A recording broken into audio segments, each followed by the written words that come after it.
What's up, Kanto Nation? It's your boy Chris. May tanong ako sa'yo. Okay seller ka ba? O kaya collector ng isang fashion design? O mahilig ka mga kolektor ng mga pang PSG? Tara, tambay ka muna. Kwentuhan tayo. Ang topic ngayon ay sino may gawa ng off-white, kailan ginawa ang off-white, at magkano ang bentahan ng authentic na off-white at ang fake na off-white. At syempre, paano mag-legit check ng off-white. Kaya let's go!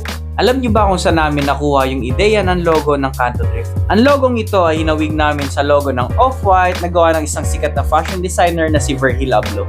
Si Virgil Abloh ay isang African-American na fashion designer at entrepreneur na nakagawa ng malaking epekto sa industriya ng fashion dahil sa kanyang mga kakaibang disenyo.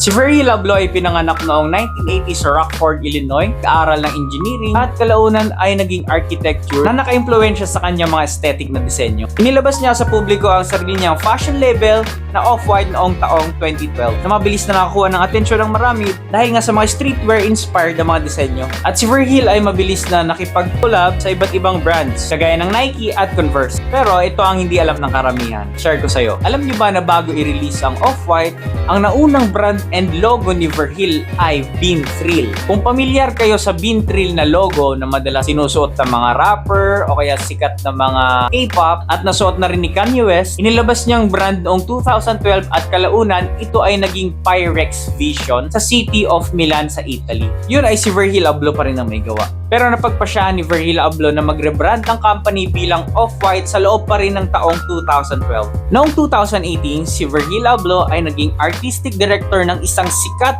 na luxury brand na Louis Vuitton sa menswear division na ginawa siyang pinakaunang African-American na humawak sa posisyong ito. Tragically, mga kaukay kasamaang palad, si Virgil Abloh ay pumanaw na noong November 28, 2021 sa edad na 41 years old dahil sa pakikipaglaban sa isang cancer. Pero kahit ganun pa man mga kaukay, ang legacy ni Virgil Abloh ay patuloy pa rin at napakaraming taong nang inspire. Kung nakarating ka nga pala sa video ito, paki-comment naman kung taga saan ka para malaman namin kung hanggang saan nakakarating ang video. Dahil sa susunod na video, ituturo pa sa'yo kung paano mag-legit check. Maraming salamat sa panonood at pagtambay sa kanto.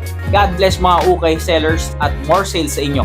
Paki-comment naman kung anong gusto nyong pag-usapan next episode.